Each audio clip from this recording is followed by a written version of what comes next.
कर्नलगंज नगर की ऐतिहासिक रामलीला, जिसका इतिहास काफ़ी पुराना है। हालांकि कर्नलगंज नगर की इस ऐतिहासिक रामलीला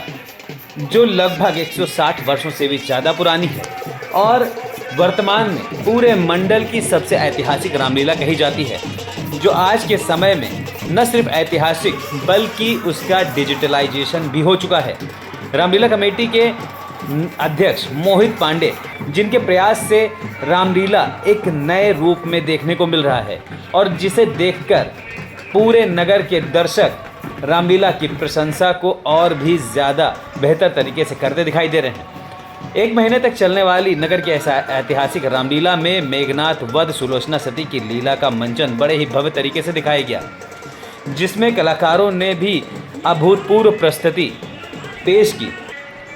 रामायण काल में मेघनाथ, जो रावण का पुत्र था, भगवान श्री राम के साथ हुए युद्ध में मेघनाथ और लक्ष्मण के बीच में घनघोर युद्ध हुआ था, जिसमें मेघनाथ ने अपनी शक्ति और पराक्रम का इस्तेमाल करते हुए नागपाश में भगवान श्री राम और लक्ष्मण जी को बांध दिया था, जिसके बाद दोनों लोग अचेत अवस्था में गिरे थे। उसी लीला को बड़े ही सुंदर तरीके से रामलीला के द्वारा दिखाया गया, जिसके बाद गरुड़राज के द्वारा वहां पहुंचकर नागपाश को काटकर भगवान श्री राम और लक्ष्मण को नागपाश के बंधन से मुक्त कराया गया।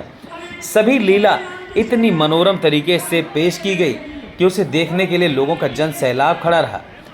रामलीला कमेटी के अध्यक्ष मोहित पांडे के द्वारा न सिर्फ रामलीला का डिजिटलाइजेशन किया गया, बल्कि रामलीला को एक नया अवतार भी प्रदान किया गया। सभी तरह के कॉस्ट्यूम और मंचन को एक विशेष तरीके से दिखाया गया। यही नहीं, मेघनाथ वध सुलोचना सती रामलीला के मंचन के बाद जो सबसे मुख्य आकर्षण का केंद्र होगा वो रावण वध दशहरा होगा। लेकिन मेघनाथ वध सुलोचना सती के रामलीला मंचन के दौरान सभी दृश्यों को बड़े ही सुंदर तरीके से दिखाया गया, जहां मेघनाथ युद्ध में जीत के लिए तपस्या करता है और उस तपस्या को भंग करने के लिए भगवान हनुमान वानर सेना के साथ पहुंचकर मेघनाथ की तपस्या को भंग करते हैं, जिसे भी रामलीला के द्वारा बड़े सुंदर तरीके से प्रस्तुत किया गया। और इसी के बाद मेघनाथ और लक्ष्मण जी के बीच घनघोर युद्ध छिड़ जाता है,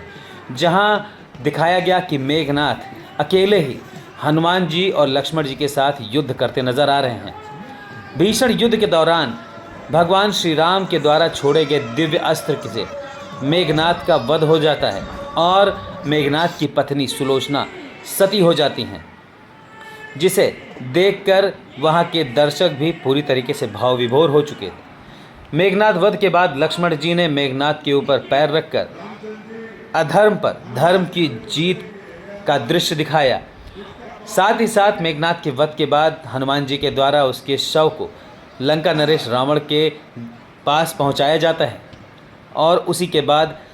मेघनाथ की पत्नी सुलोचना के सती होने का दृश्य भी बड़े ही सुंदर तरीके से प्रस्तुत किया गया, जिसमें सुलोचना सती का दृश्य भी भव्यता के साथ दिखाया गया। रामलीला कमेटी में इस वर्ष की रामलीला एक ऐतिहासिक तौर पर दिखाई जा रही है, जिसमें रामलीला का मंचन तो महत्वपूर्ण है ही है, साथ में आगामी दशहरे के पर्व को लेकर एक बड़ी तैयारी शुरू हो चुकी है। रावण वध दशहरे को देखते हुए रामलीला मैदान भव्य तरीके से सजाई जा रही है। पूरे रामलीला मैदान को भव्य तरीके से सजाकर रावण वध दशहरे का पर्व बड़े ही भव्य तरीके से मनाने का कार्यक्रम शुरू हो चुका है, और जिसमें मुख्य आकर्षण का केंद्र न सिर्फ सजावट और व्यवस्थाएं होंगी, बल्कि बाहर से आए जिया बैंड भी इस कार्यक्रम में मुख्य आकर्षण का केंद्र होगा। कर्नलगंज नगर की ऐतिहासिक रामलीला जो लगातार अपने नए कीर्तिमान को रचता जा रहा है, इस वर्ष इस रामलीला में एक नया कीर्तिमान रचा गया है, जिसका नज़ारा रावण वध दशहरे के दिन देखने को मिलेगा। हालांकि उसकी तैयारियां भी